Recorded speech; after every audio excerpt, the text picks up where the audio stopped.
When we think about every day, what comes to your mind? Every day could be an environment that you are in constantly, such as a living room. Every day could also look like getting ready to go somewhere, like work or school, and you need certain things to do either one.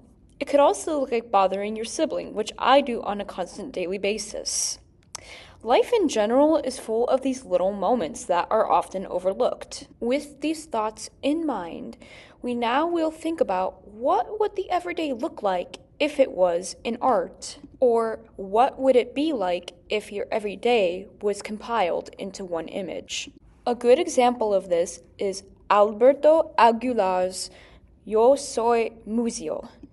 This collection of items was actually from the museum's junk, so this was all stuff that the museum did not want anymore. This creates a really interesting juxtaposition since this piece is putting items that the museum didn't want anymore right into our view. So this piece could be an example of the museum's everyday, or what items are in their proximity every day. So items like that fruit bowl, for example, or those pieces of wood are things that are overlooked by the museum or unwanted. Going into this assignment, I want everyone to think about items that they might have overlooked in their day-to-day life. Now, these items can be something that you cherish or hold really close to your heart, but they must be something simple.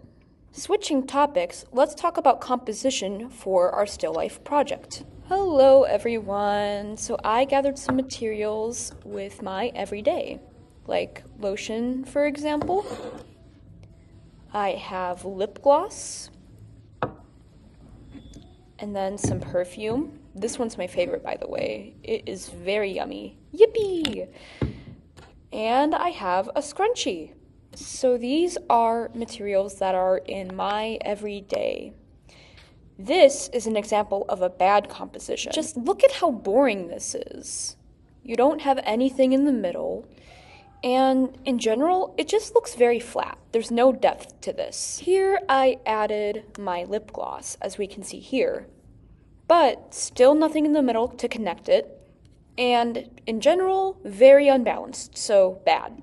I added a scrunchie to the lotion side now, but as you can see, still nothing to connect this, and the composition's unbalanced. So one side is lower, one side is higher. Boo!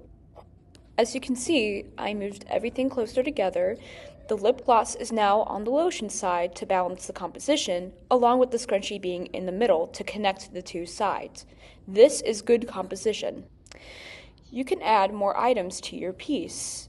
Like I added this mirror and this clip, and okay, that's a choice. I don't know about that. Oh no. This is, wait, stop. Oh no.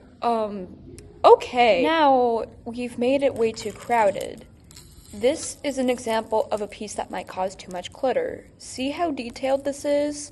When thinking about drawing this, you might want to stay away from items like this, since it's very complex.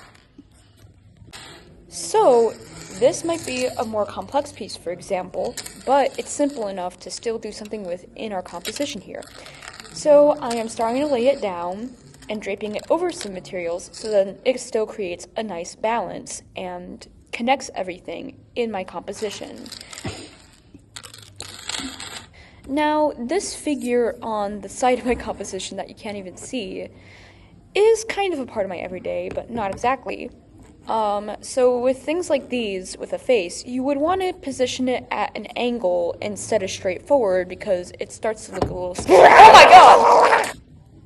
Now, if you want something like a mirror in your piece, and then you'll have to be really careful about where you're directing it. Oh, hi! Because it's reflectant. So you would want to make sure that your piece is set in a very simple background, like here. But as you can see, some of the materials start to reflect in here, which you can do, but if you want to keep things simple, do something like this, where you have a low-laying material on the mirror, and everything is not in front of the mirror. So this would be an example of a good composition to use. Alright, that's it. Bye!